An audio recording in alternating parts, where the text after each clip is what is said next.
fascinating first day yesterday, I think, with many interesting takeaways.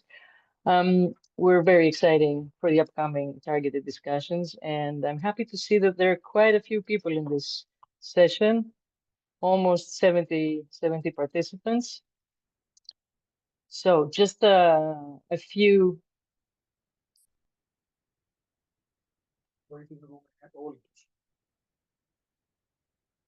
Sorry for this. Let's just wait for a few more people to join. Okay.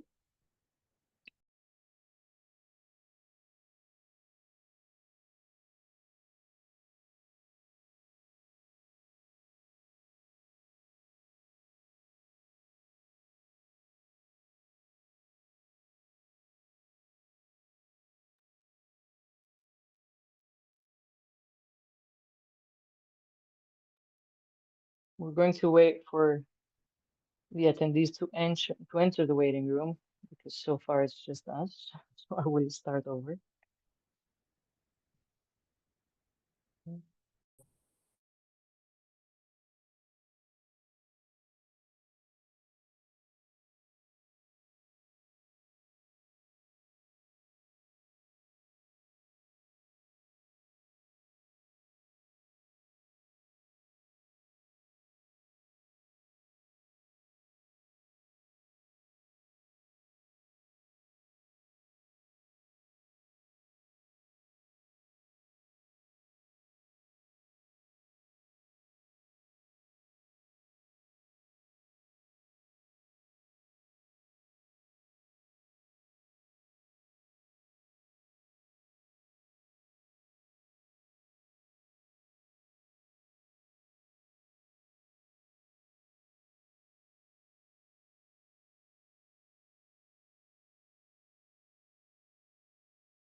Good morning, everyone. Thanks for joining us on the second day of the event. We had a really fascinating day yesterday with many interesting takeaways. I'm really excited about this upcoming discussion, and I'm especially happy to see that we have quite a few people in the audience today in our session. Um, as you can see, there's a new Slido QR code, which uh, you can use so that you can submit any relevant questions you may have. Just note that this code is different from the one that you may have used yesterday. So use this one and not the one yesterday so that we can receive your questions and try and answer as many as we can during the discussion we will have later on. Having said that, I would especially like to thank and quickly introduce our esteemed panelists that will share their experiences today and try and shed some light on payment for ecosystem services. I will start with Mr. Giacomo Laghetto from 84. Giacomo will present a very interesting case of Bosco Limite, which is a forest infiltration area, a sustainable forest providing several critical ecosystem services.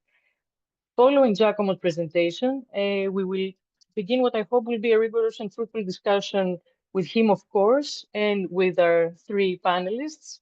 Dr. Giulia Corradini from the University of Padova, who is the project manager of ongoing LIFE project, LIFE Pro for PES. They have analyzed a large variety of cases involving PES and PES-related schemes. And the project aims to provide recommendations and guidelines on how to integrate PES within the EU financial program and other state aid frameworks.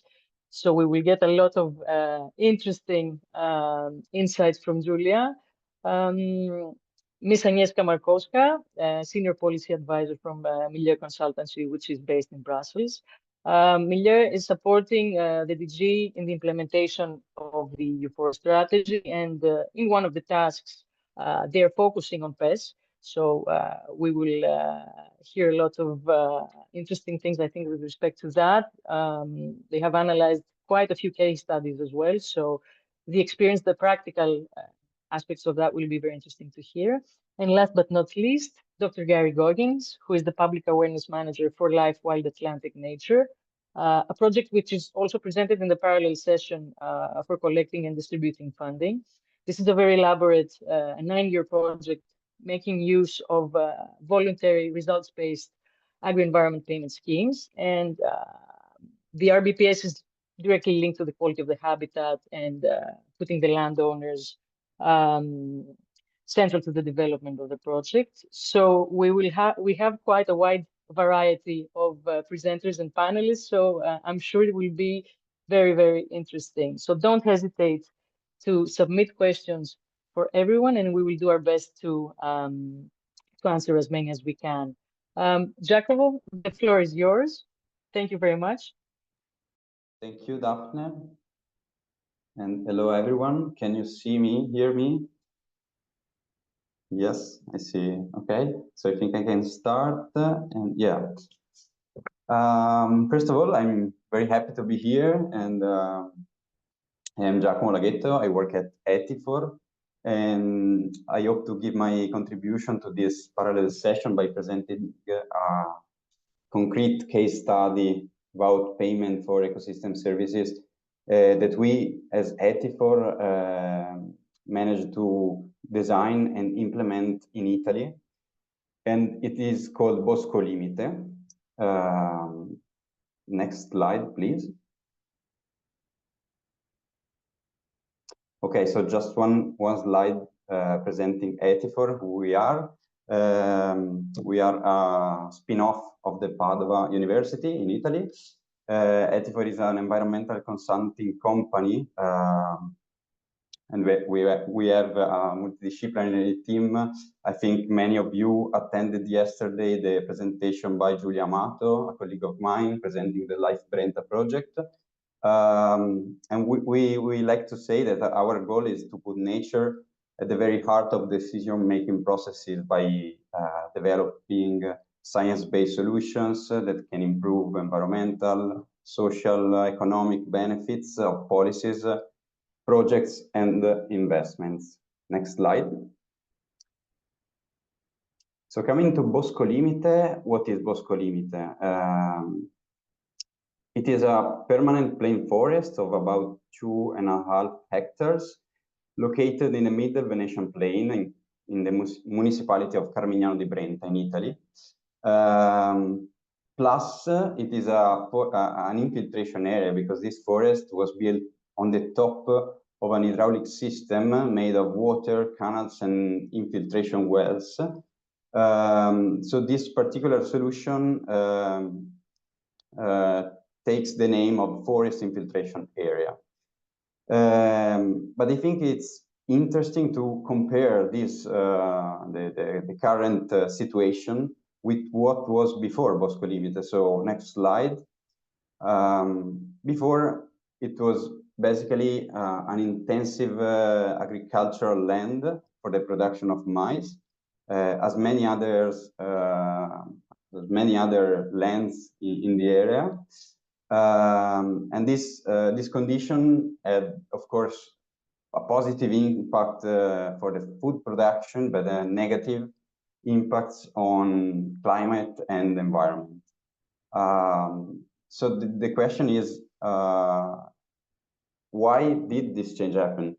And to understand this, I need to give you some information about the local context.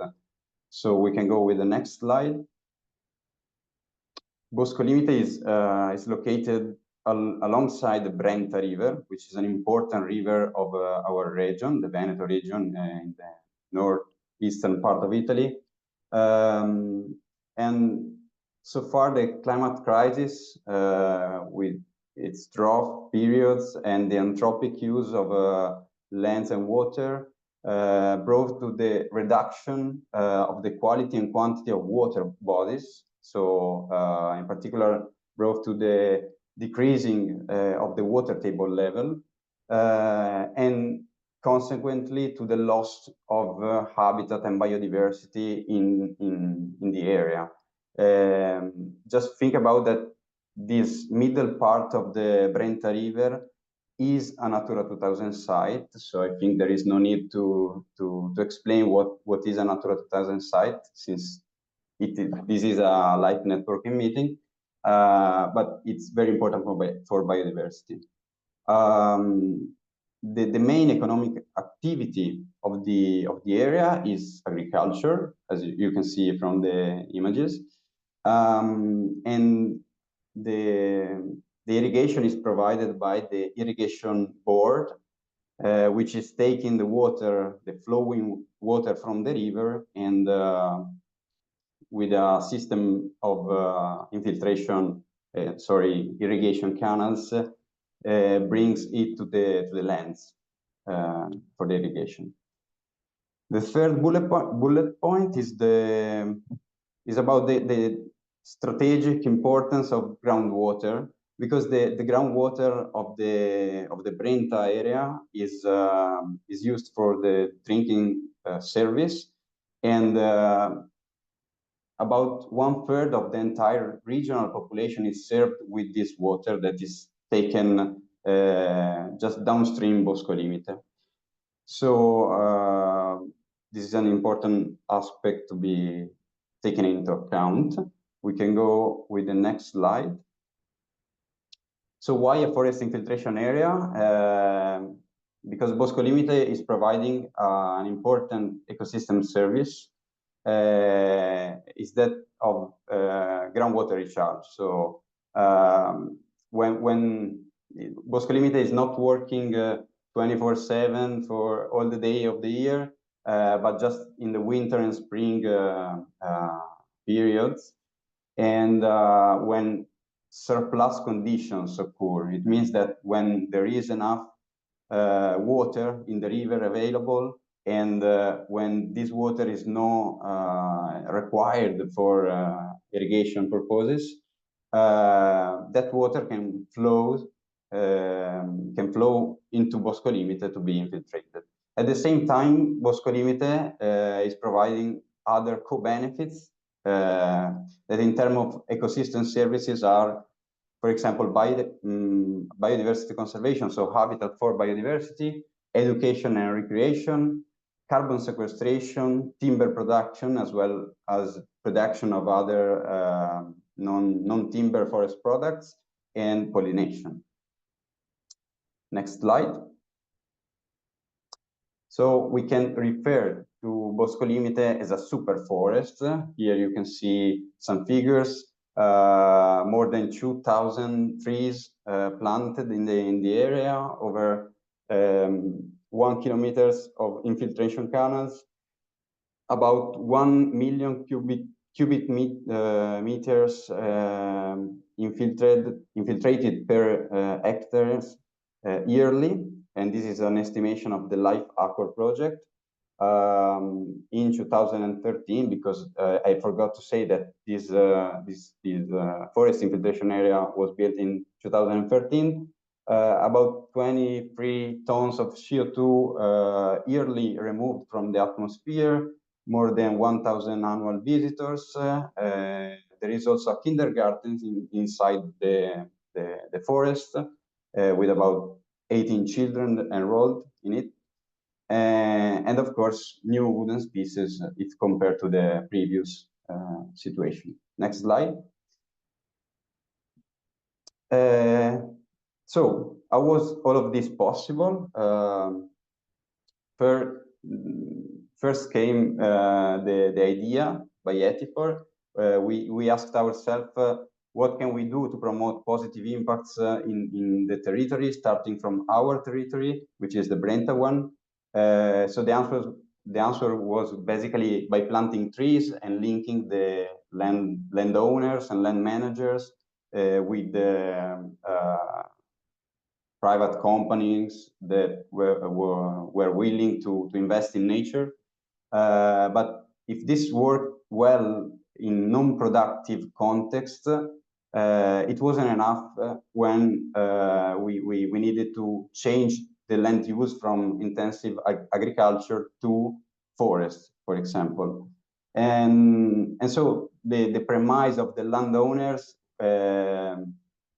was easy to understand. They needed insurance. They needed the project to be sustainable, also from an economic point of view. So the relation with the landowners was essential in so developing our business plan, and the business plan itself was based and is based on the payment for ecosystem services. And now we are going to see them in details. Next slide. Okay, payment for ecosystem services, but not only PES, because Bosco Limite saw the combination of different funding sources. We had a Life Aqua project, which paid the costs for the hydraulic works. We were not partner of that project. It was a project that aimed at realizing a monitoring solution to recharge the groundwater bodies in the area. We were, as I said, we were not partner of that project, but we made ourselves available to realize the nature-based solution that they intended to realize.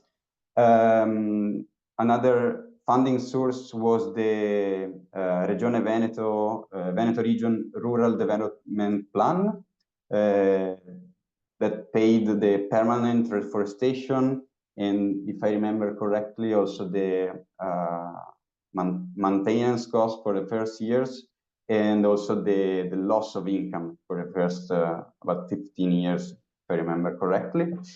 And then we also have a series of subjects, different subjects, interested in paying the ecosystem services provided by the area.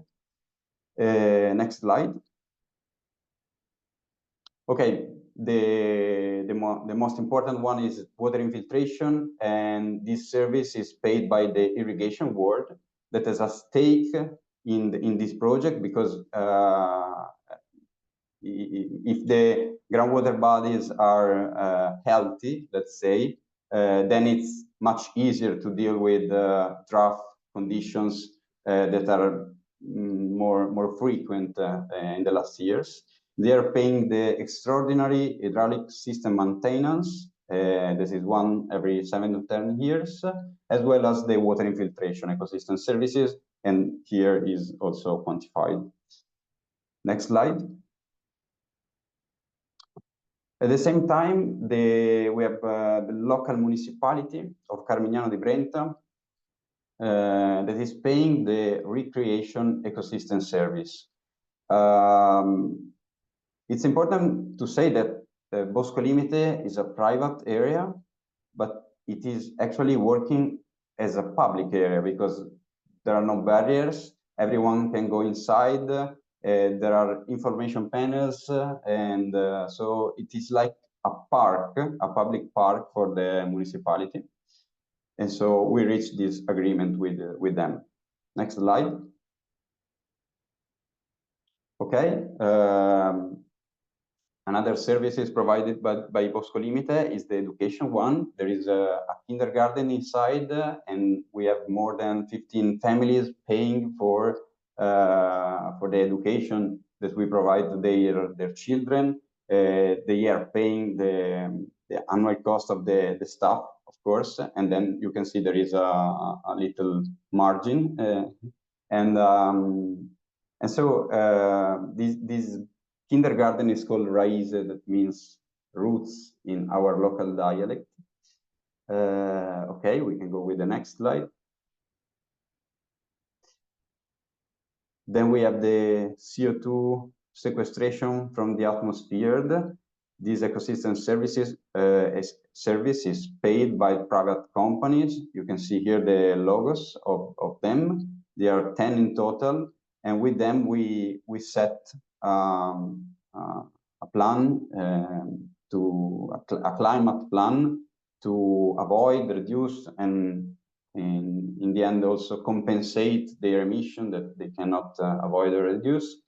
And part of that emission are compensated locally with the trees that are providing this service. Okay, we can go on. Okay, this is not actually a payment for ecosystem service, but it is a tool useful for implementing PES scheme. It is called Wow Nature. It is a platform managed by Ethifor, by us. And in this platform, anyone can choose to adopt one or more trees in one or more reforestation project that we as Ethifor manage in Italy and even outside Italy. People then can come to plant their trees and contribute in growing new forests. It's important because with this tool, we organized many public plantation events in the area where both citizens and private companies were represented. So we had the chance to do a broader involvement, not only companies, but also citizens. And okay, we can go with the next one. This is basically how Wow Nature works. And I already described it, so we can go on. This is the timeline of the project.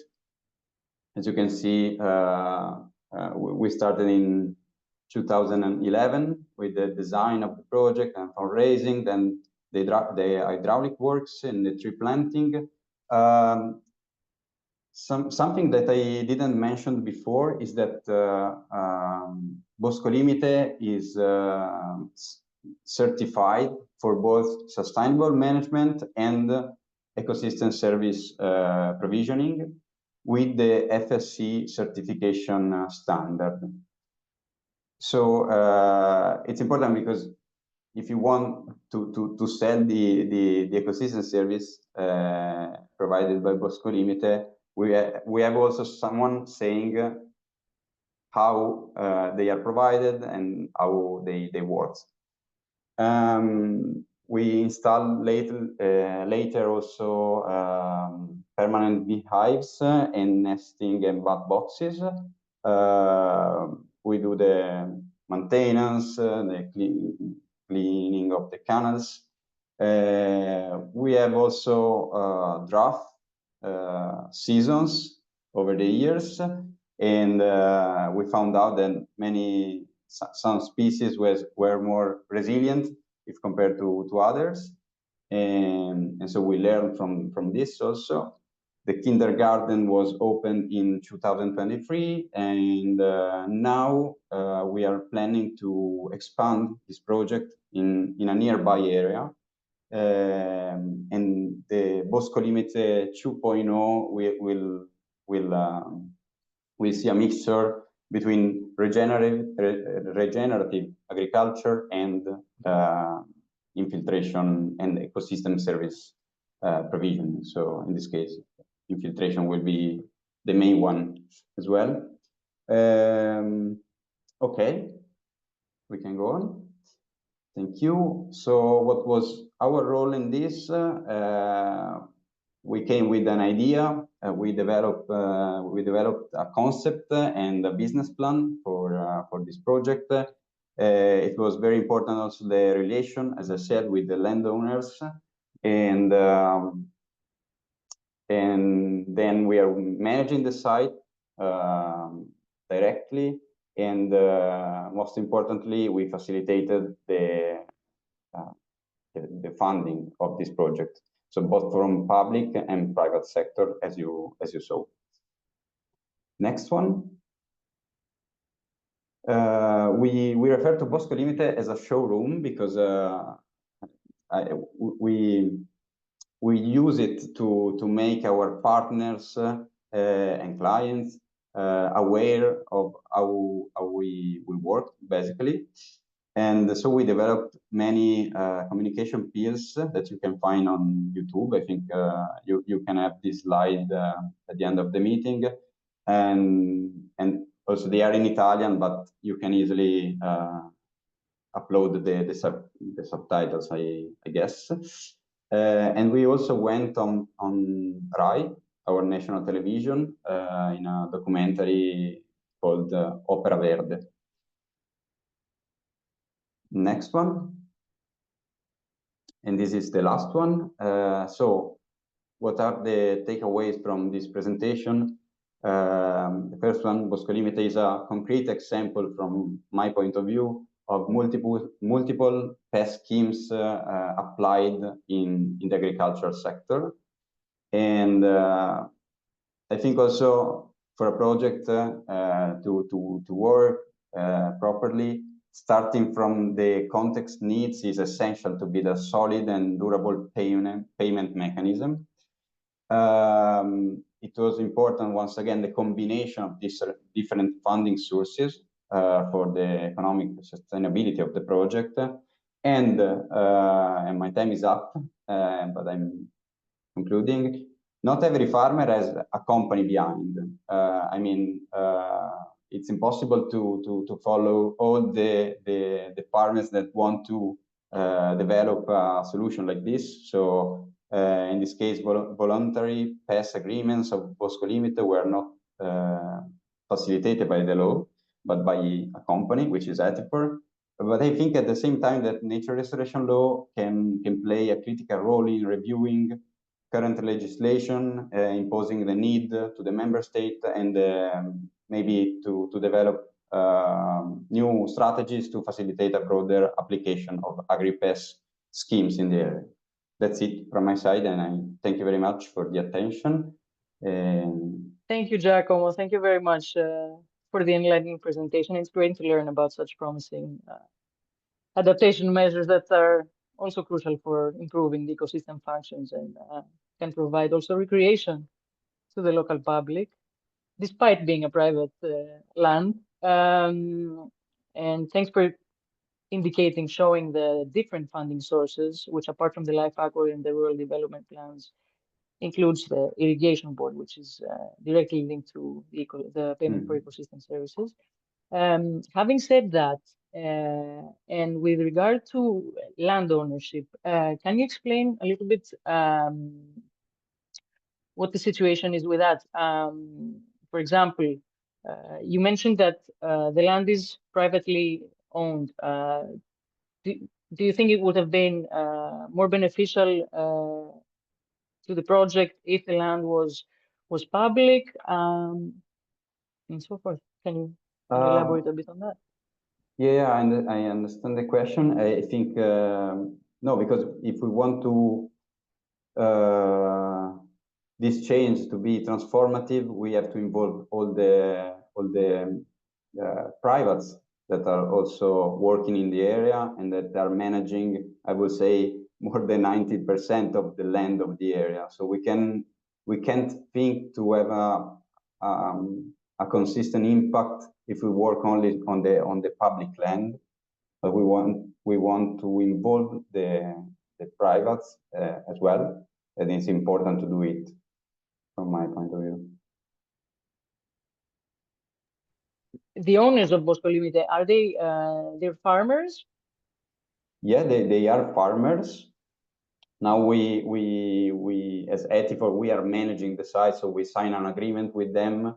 We let's say we pay a rent, and then we can manage all the other contracts, the payment for ecosystem services, and so they are private, and as well as we are private.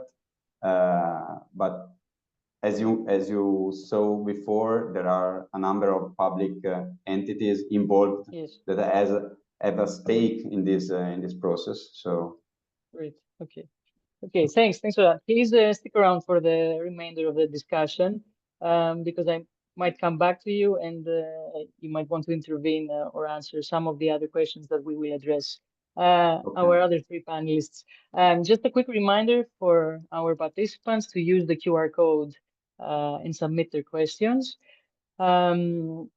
So now moving on to for the discussion. Again, we have 4 different panelists, basically with quite diverse experiences on the issue. And following up on the land ownership question that Giacomo addressed, I would like to ask Dr. Gorgins with respect to the LIFE project that they are managing. We can see that in this project, again, the landowners play a crucial, a vital role. And the scheme that is being used is to incentivizing for improved quality of land management. Have you provided incentives for landowners that are not doing so well? I mean, apart from congratulating and giving kudos to the ones that are doing well, what is the project doing with respect to landowners that are not so successful in order to incentivize them? Thanks, Daphne. Great question. And yeah, just to acknowledge Giacomo's, their strategy of working with the private landowners as well and the farmers. I think it's great to see, because we're in a similar, situation where our target is the Natura 2000 network and, sites that are designated for blanket bog peatlands as a qualifying interest. And over 80% of these lands across the country are privately owned and they're actively farmed. So on one hand, the easy thing to do is go and work on the state lands and try things there. But then it's the low hanging fruit, I suppose, and you only get so far. And if we want to meet our conservation objectives across the entire area, we absolutely need to be working with farmers. So we have put them front and center. And I suppose how we address the question of giving supports to those who are not doing so well. What we do in Ireland, generally through the results-based payment schemes that have gone in the past and that we have built upon, is we use a hybrid results-based payment scheme model. So the hybrid model has got rewards plus incentives. So it's not just about incentives, but also rewards. So on the one hand, we're rewarding farmers for having good quality habitat, which is there because they have, managed the land in harmony with nature or however, for the past 30, 40, 50 years or whatever. So it's important that those efforts are recognized as well. And then, a payment is directly related to the ecological condition of the land on the day of assessment. So there's no need for complex baseline assessments or that. But in the hybrid part of it, we have financial and technical supports for any farmer who wishes to improve the quality of the land. So if your land is scoring low for any given reason, then the supports are there. And if the farmer says, well, what do I need to do? What do I need to do? This is where the scorecard approach that we use becomes really a very useful mechanism, because the scorecard itself becomes your management tool. You can go on the land with the farmer, you can go through the scorecard with them, and you can look at what sections of the scorecard they didn't score well in. For us, we bundle the ecosystem services. So the scorecard has proxies in there for water quality, for biodiversity, for climate regulation. So it's the whole suite of ecosystem services. And you can walk through, you can say, okay, you have invasive species, you're losing scores in this section. You have high levels of artificial drainage, you're losing scores in this section. You've got bare soil, turbary, whatever it may be. The farmer can look, they can know exactly what they might do to address those issues. They can know what the cost might be, what supports are available from the project team, and they can look at the impact it will have on their payments and on, their farm enterprise, their productivity and their stock management, etc. So, so the supports are there for everybody. I suppose a bigger issue is non-participation. We do in our results-based payment scheme, participation was over 85%, so 87, 88%, so very, very high for multiple reasons. I can go into them later if you want, but we still have that 10% maybe who aren't engaged for what, don't want to, don't hear about it, whatever it may be, and that can be an issue, especially in management of common lands, which a lot of our Natura 2000 upland areas are.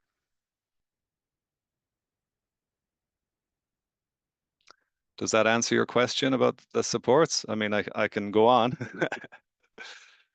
It does, and thank you very much for that. And it gives me a lot of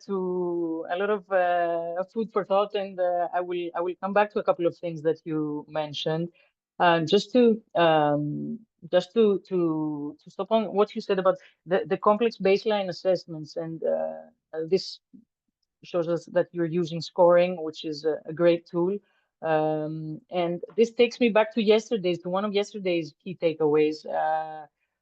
For those of you that were participating yesterday, we heard that metrics and verification are a key element when it comes to using and promoting these innovative funding mechanisms, such as payment for ecosystem services. And here you are talking about counting and scoring. So this is this, along with the fact that assigning values to ecosystem services can be quite complex and quite challenging. This brings about another question, which I would like all four panelists to think about and provide their insights and experiences. How does each one of you deal with verification and with metrics? For example, how did Bosco Limite go about this? And Julia and Agnieszka, you can also provide some experience from the case studies that you have analyzed, if there are specific recommendations with respect to verifying and assigning values for ecosystem services. So I would like to, I can start with Julia, if you would like to go first. Yeah, thank you. Thank you very much. And thank you for asking me to be here. Yeah, with our project, we are reviewing many cases, more than 100 of past cases in Europe that were already collected by the other project. And we also know that there are many methods for evaluating this PES, and one of the two main great methods are the ecological valuation method, so accounting for really the value that practice is giving to the ecosystem. And it could be quite complex. So we were also saying yesterday, metrics and evaluation. So if you are really counting what is that action doing for the ecosystem, could be complex and costly also. And it could depend really on the local scale, especially for biodiversity. And the other method that is the one mostly used is one more expeditive method, so it's based on the economic value of the ecosystem services. And so what we are seeing in a cross-sectoral analysis is that the contingent evaluation method could be one of the easiest way to assigning a value to the ecosystem. So asking people about their preferences, their willingness to pay for a variation in that ecosystem services. That may not reflect the real value from the ecological point of view, but it's much more easier to monetize and to assign a value to create a market. So we are seeing these methods, especially for cultural services. Of course, for regulating services, there is also ecological evaluation under, but there is also a metrics that can be generalized all over Europe for water, for example, less for biodiversity. So we are seeing this. Thank you. Thank you very much, Julia. Thank you. Agnieszka, from the work that you have done or are currently doing with Millet, have you dived into this subject, and do you have like any guidelines or recommendations on how verification would further support, the uptake of payment for ecosystem services? Yes, of course. Well, in our report, which highlights several examples of payment for ecosystem services in the context of forests, we have seen that this is indeed a big problem for many stakeholders. And I can only agree with what Julia said a moment ago about the different methods that can be used. However, still this is a challenge in practice. And we can see that among the different schemes, actually the most popular method is to use compensation of costs of certain actions that are undertaken, let's say, of sustainable management of forests, for example. And there are schemes where we can see that that there are no methods that are, let's say, imposed by the management of the scheme, but it's another method to allow the providers of the services or the managers of the sites, in this case forests, at least it's the focus of our study, to allow them to assign certain costs to their actions. So, for example, we have seen a reversed auction example from Denmark, from the Sincere project, which was funded from Horizon funding. And in a reversed auction, we don't have a standard product like tons of carbon, which can be relatively easily monetized or evaluated. But here in this example, forest owners present a program for certain actions involving sustainable management of forests. And they also indicate an amount of compensation for the costs which they would like to receive. So this was quite an interesting example, which helps to identify the most cost-effective projects to fund. And this example was also rolled out further. So the Danish Climate Forest Fund was informed by the lessons learned from this case study.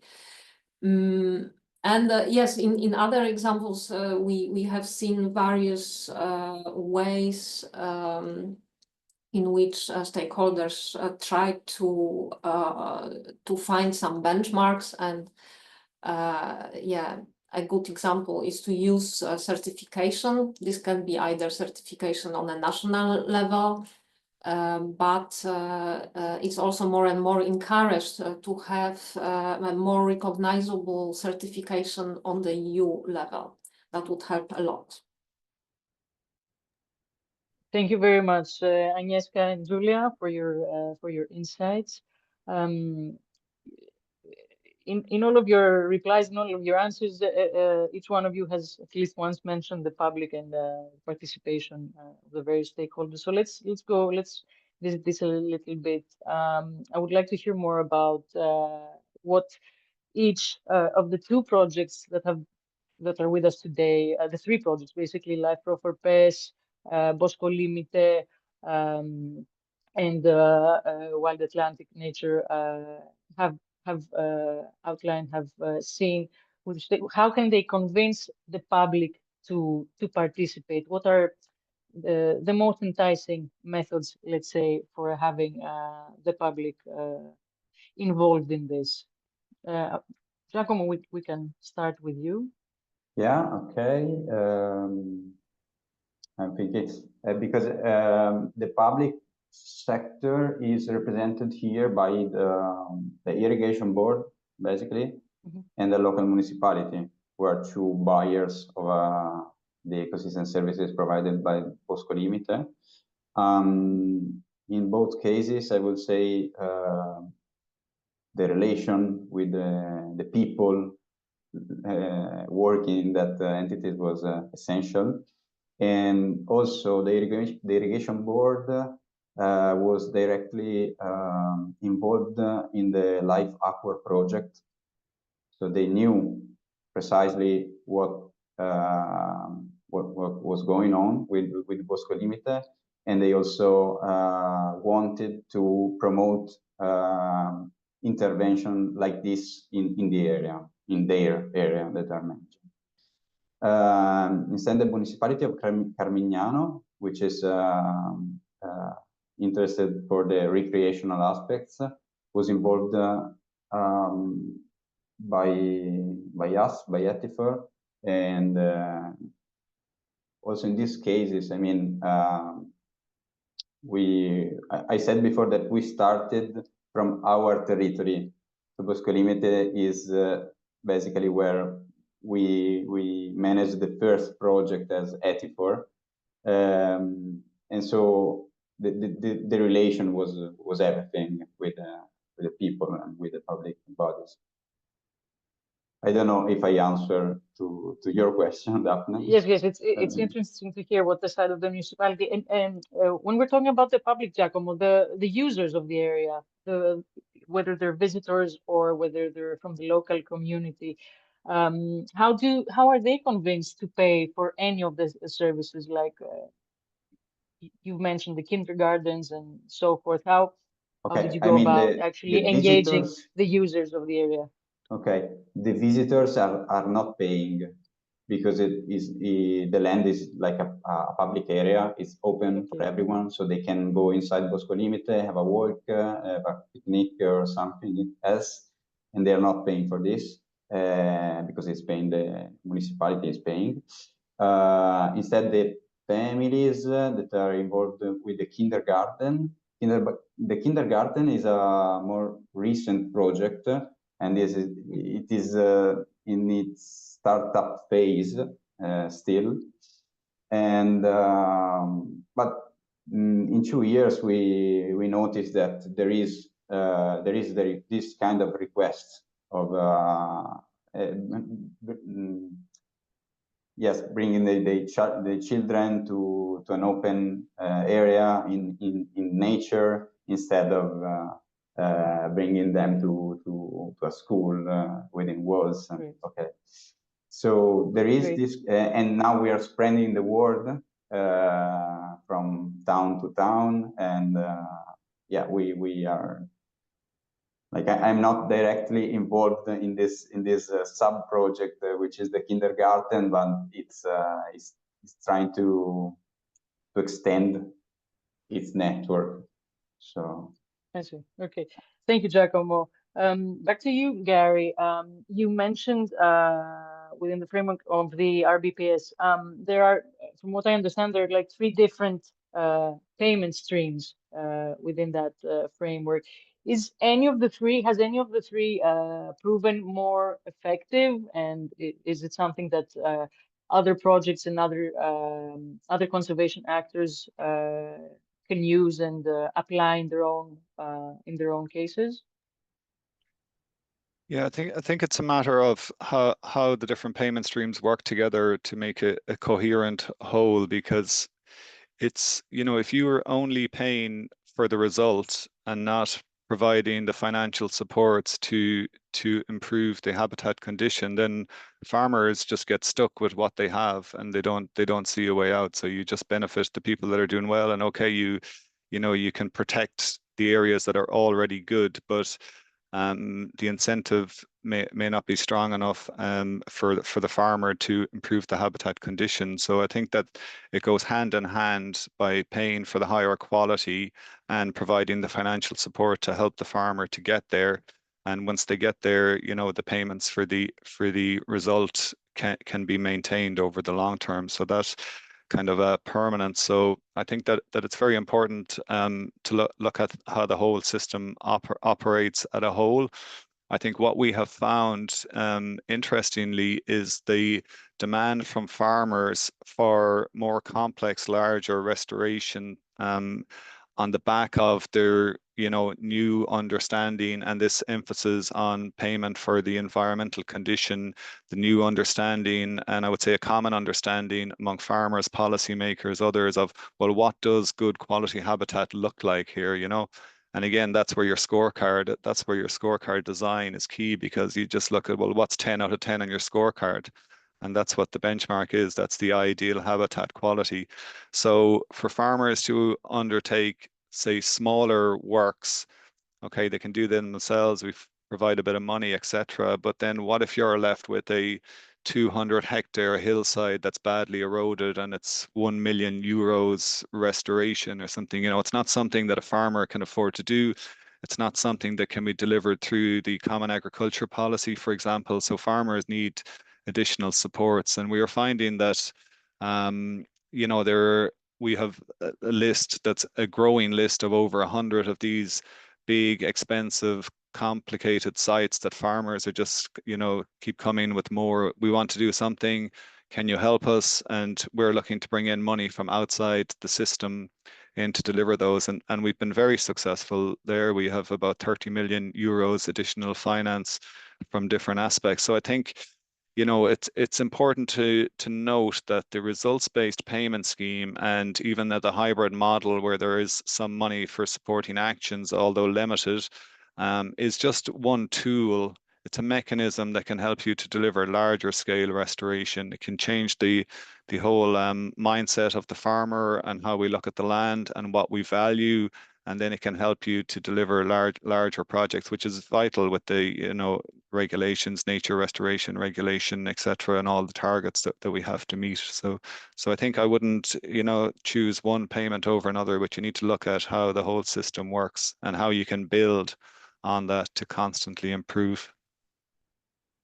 Great, Gary. That makes total sense, and especially because we're all thinking always, how do we achieve sustainability, especially because we're talking about conservation, which you need to focus and find resources for the medium to long term. It's not something that you're doing today, and you want to. If I just make one more point on that, I suppose the payments that's available through the scheme are important, but other payments that are outside of the scheme that are also related are very important as well. And for example, if we look at payments through the Common Agriculture Policy, which is, you know, the biggest impact on land use, it's 1/3 of the entire EU budget. What we do with the scorecard is we don't pay on a score of below 4, because we say, well, this level of environmental condition should be met by conditionality under the CAP. So statutory management requirements, good agricultural environmental conditions. So farmers should already be reaching that level, and then we pay on top of that. So you're considering the wider institutional context and how the project fits in with that, and alignment with existing policies as well, to make sure that everything is going in the right direction, because historically, we've had a lot of conflicting policies which are giving mixed messages, different messages to farmers, and farmers aren't quite sure what direction they should be going, or if there's, you know, consistency in approach as well. So I think that's also an important point. Great, Gary. Thank you very much. So touching upon, you know, viability, sustainability, in the long term, benefits of payment for ecosystem services. I would also like to hear from Julia and Agnieszka, from the results of the studies that you have carried out or are still doing. How do you think the PES schemes can be effectively expanded or improved in the years to come? Agnieszka, would you like to go first? Yes, indeed. I think that this is one of the main challenges ahead of us, because I can see also from yesterday's session and from today's examples, there are really great examples and more of them. And there is also some good regulatory development, both on EU level and on national level, which make this process easier, but indeed we can see some important goals coming quite soon. And so the question is how quickly can we roll out these wonderful examples and and simply make them like state-of-the-art instruments that can be used for funding biodiversity. So indeed, we have seen in our report, in our study, we have seen several examples of projects supported, among others, from EU funding, from LIFE, Horizon, cohesion policy, And many of these projects have been developed further, so there are some applications in various member states. But indeed, maybe the scale, is still not sufficient. So I don't know if I don't have an answer how we can do it. I mean, our event today, our meeting, is one of very important steps, because I think this is what we really need to have a discussion, to have an exchange of good practices. So this is exactly what we are doing. We just need more of it. Not only at EU level, but also in the different member states, because from our report, we can see that there are countries in which this kind of schemes are developing faster, and there are some other countries where this is a bit lagging behind. So this is also our priority, I think, to simply exchange more insights in such events, or maybe through online platforms, through different programs also funded from the EU funding. Yes, of course, Agnieszka, and I hope that this is the first of many events that will be able to further support, the uptake of this kind of mechanisms and provide the necessary tool to conservation actors to use them and to have further upscaling. Julia, from the work that you have done, what do you? Where do you I would stand like in to this? add something, because I totally agree with Gary about, because we are seeing the same thing about this analysis of many cases, and also interviewing experts. So one key recommendation of our project is to trying to connect European funds, state aid funds, and private investments. So maybe European funds can cover the action-based management action, which are more easy to monitor, and state aid and private companies can cover the result-based part in a more flexible and easy way, even because there are no public funds enough to cover the whole process all over Europe. So try to already forecast this kind of arrangement, public-private, in the funds, and in order also for scaling up the cases. So some recommendation for scaling up could be showcasing the result of this initiative that we are seeing, for example, today, showcasing the results, trying to prototype the governance models or the business model that we are seeing. So connecting private and public, and creating networks between FES, ecosystem services suppliers, ecosystem services demand and supply, let's say. And also creating portals, maybe online portals, where we can see all these cases, where we can see where we can, as a private citizens also, where we can contribute to some cases. So yes, trying to see how we can connect public and private and showcase all these results. These are the things. Great, Julia, thank you very much. And from what I've seen, there's a lot of material already available from your project in this direction. I'm really happy to see that a lot of the questions that we have made and have been answered are from the public. I wish we had time to take some more. We have to close in a few minutes. So before closing, I would like to ask each one of you to very quickly, very swiftly give what would be the advice you would give to conservation actors, whether it's a small local NGO or a national NGO or a very big consortium designing a project that wants to utilize payments for ecosystem services. In a nutshell, what would you suggest and advise them? I will start with Giacomo. Yeah, thank you, Daphne. I can follow up on the Julia, what was saying Julia, because my suggestion would be to create blended financial model. So there is a public funds, but it's important also to involve the private sector. So on one end, we have the nature restoration law that creates the need to intervene for restoring nature.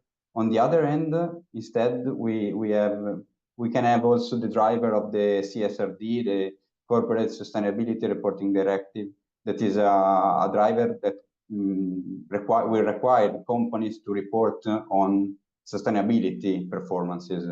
So this can be taken into account to involve the private sector also. Yeah. Thank you very much, Giacomo, and for being very, very quick. Gary?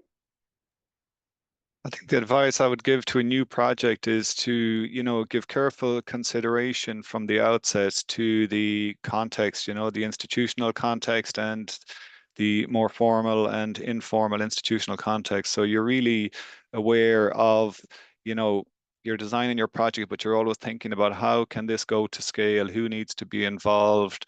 What are the barriers? What are the constraints? Where are the opportunities? And get those people involved in discussions from the start in I suppose, for want of a better word, a co-design process. But I mean, so that you're teasing out the issues and working through them as you go along. And you've got something at the end that, okay, you can demonstrate on a couple of hectares, but you want something that will work across thousands of hectares or hundreds of thousands or whatever. And I think that having, the right people involved all the way along can help to open those doors for you, rather than testing something, then coming with, a fait accompli as such, to say, okay, here's our thing, it worked really well, away you go, and hoping that somebody else will take it up. It doesn't generally, I found, not work like that. People do the project, then they're busy because they get funding for a new project, they move on, and it's kind of left there. So I think looking at who can take this project to the next phase and bringing them along on the journey would be my recommendation for people starting out. So participation and diversity is the name of the game again for this. Absolutely, but also keeping the landowner at the center of attention the whole time, because I mean, when you start talking about some of this finance stuff and you get the people with the shiny shoes and the suits in a room, and the landowner is often completely forgot about, so it's important to keep their needs, and especially small family farms, etc. Of course. Thanks, Gary. Thanks. Very quickly, Julia, would you like to close before I send you all out for coffee? Just on this, it's totally true, because the forest uptake in terms of money for the previous CAP for forest, for ecosystem, has been very low. So forest owner, landowner do not trust so much this kind of measure. Okay. So yes, my suggestion is to stay tuned and be advised, look for advice, because things are moving, and they can scale up. Okay. Thank you very much. Unfortunately, this is all the time we have for today. I wish we had more, because there's a lot of interesting questions and a lot of interesting feedback from you. So we are closing. There's going to be a 10-minute break, but please remember to connect again. There are 2 different parallel sessions after the break. Thank you very much. You can see the instructions on your screens. So I think this is pretty helpful for anyone who would like to stay on. I strongly advise you to. Thank you very much. Thank you to everyone who participated, and especially our 4 panelists. It was great hearing your insights. Thank you very much, everyone. Thank you, Daphne, and thank you, Daphne. everyone. Thank you. Thanks all. Yeah.